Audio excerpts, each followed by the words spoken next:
In this video, I'm going to be going over the Injector dead time calculator that you can find on strikeengine.com. So as the title suggests of the article, the Injector dead time calculator calculates the injector dead time of your injectors.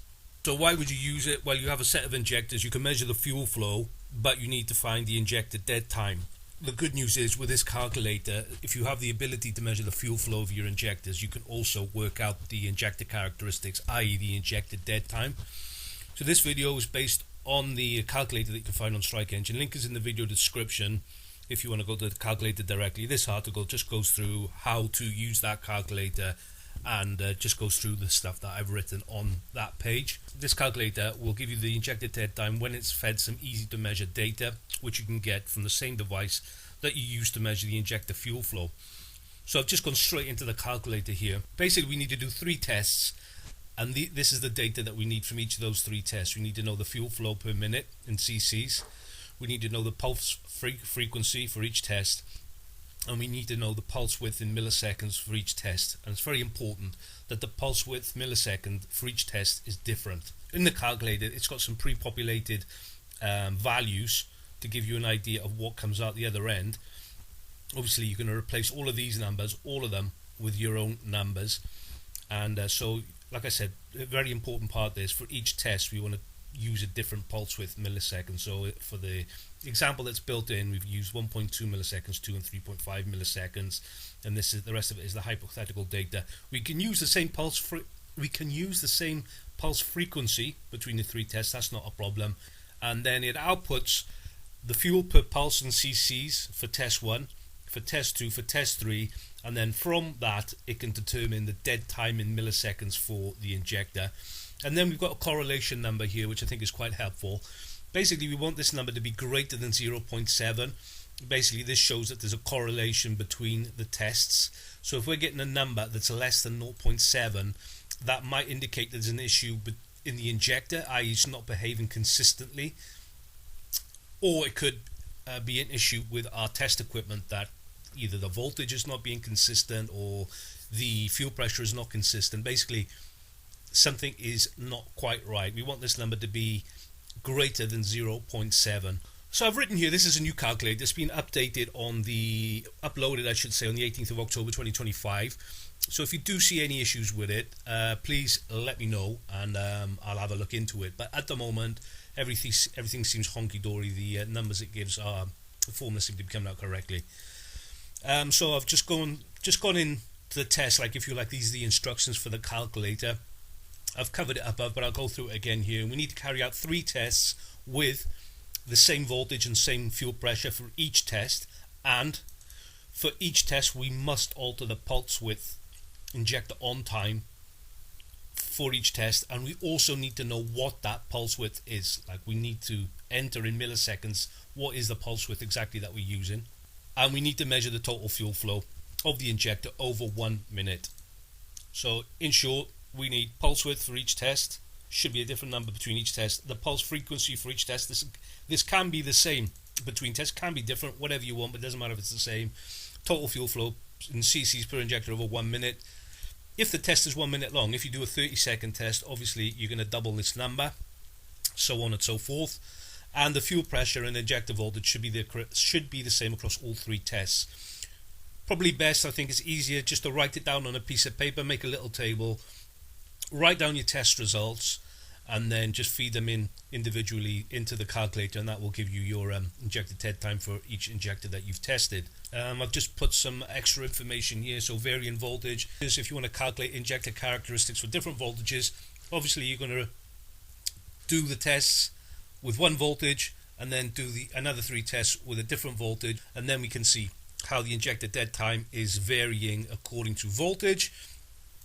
And likewise, if we want to see how the injector dead time varies according to fuel pressure, we'll keep the voltage the same between tests, and then we'll just alter the fuel pressure. The higher, logically speaking, the higher the fuel pressure, the longer the dead time tends to be.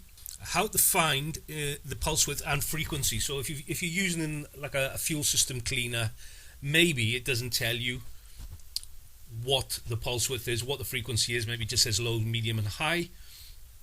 and then in those different programs it's also altering the pulse width. Maybe it is, maybe it isn't.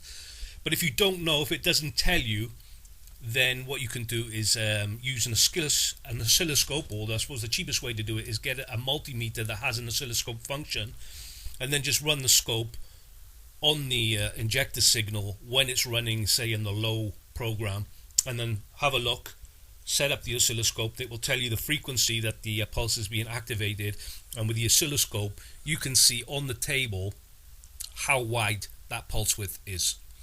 If you don't have something, if you don't have a multimeter with an oscilloscope, personally, and you want something cheap or cheap-ish and reliable, personally I recommend the KKM828. It's a multimeter and it's got the oscilloscope function built in, and it's like 60-65 euro. I think it's a really good deal. That's the best one I found anyway. If you want to recommend something, feel free to leave a comment below. So that's how you find the pulse width frequency if you don't know it. And then we've just got some more information about injector dead time. I mean, if you look into calculator, you probably know all this, but I'll go through it in the interest of completeness. I think the most important thing to remember is to not ask the injector to operate close to the dead time. If, for example, the injector dead time is 1 millisecond, don't ask for pulse widths, or try not to ask for pulse widths that are less than 1 millisecond. Below that, we're getting unpredictable flow. Let me rephrase that. Stay as far away with a pulse width as you can from the injector dead time, and the more accurate the fueling will be.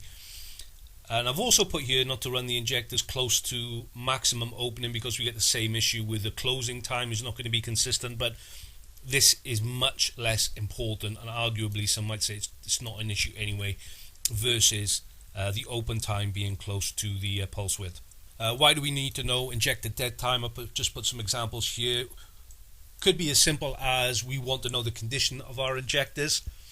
Are they behaving consistently? Is the dead time similar for different pulse widths and frequencies and between our injectors, so we can test all 4 injectors? The fuel flow, what is up with the fuel flow? The fuel flow may be different between 4 injectors, but we can see if we see the spray pattern is similar, for example, then maybe perhaps the issue is there's something wrong with the injector dead time is not consistent between the injectors. Basically, it's just another test that we can do to check consistency across our set of injectors. And as I was mentioning above, the correlation number in the calculator will tell us how consistent one injector is behaving, and it can also give us an idea of how the consistency of one injector versus another injector. Is one injector more consistent than another one? We may have a standalone ECU which is asking for the injector dead time, which is very common. I think these days it's becoming more and more of a must-know data to have. So if your injector supplier does not supply the dead time and you have a way to measure fuel flow, then again, this calculator will help you get the injector dead time data that you need. Another benefit of knowing the injector dead time is that we can precisely time the injection of fuel into the engine. So, we're talking about milliseconds. That may not sound a lot, and it probably isn't at low RPM, but at high RPM, like 6,000 RPM, 1 millisecond will equal 36 degrees of crankshaft rotation. If we want to be injecting our fuel at precisely the right time, getting the knowing the injector dead time would be helpful. Let's just say that. And what I put here is with regards to fuel timing and injector dead time. The dead time of the injector includes the time it takes to open and close. It's like the total time it takes to open and close. That bit at the start, how long it takes to open, and that bit at the end, how long it takes to close. For fuel timing, ideally, we would know the injector opening time specifically, so that's not really going to be possible. But given that it takes us longer, usually it takes longer for the injector to open than to close, using an open time that is 50% to 70%, say, of the total dead time would probably get us in the ballpark for how long it's taken the injector to actually go from fully closed to fully open. Again, to get our fuel timing optimized as much as possible. And then to finish it off, I put some injector dead time videos at the bottom. Here's one from Andre High Performance Academy, which touches on injector timing and its importance. And then there's another one here which also touches lightly on injector dead time, how that is used inside Haltech ECUs and tuning the engine in general. And for equipment, if you want the injector dead time and you don't have at the moment a way to measure fuel flow, I think ultimately it's the easiest solution is just to get a proper injector cleaning and testing system. But fortunately these setups are not too expensive these days. And in the article I've put a link to one of these injector testers. I'm pretty sure you can control the fuel pressure, and it's got different programs there. Again, if it's not telling you the exact pulse width in milliseconds and the frequency, you just put your multimeter on the connector for the program to measure it manually. But it does have a display, it is adjustable, so maybe it tells you. But if you don't know it and it doesn't tell you, you can use the multimeter. But these systems now are not too expensive, and you can also monitor the fuel flow and how it comes out of the injector. So guys, that is the video. That is how you use the injector dead time calculator that's on the strikeengine.com. Hopefully you found it helpful. If you want to leave any comments below, any questions or any pointers, tips or anything you want to share with me or anybody else, feel free to do so below. Again, link to the article, link to the calculator in the video description. If you've got time and you found this video helpful, please give it a thumbs up. Subscribe to the channel if you want to see more videos like this. Look after yourselves, and I'll see you again next time.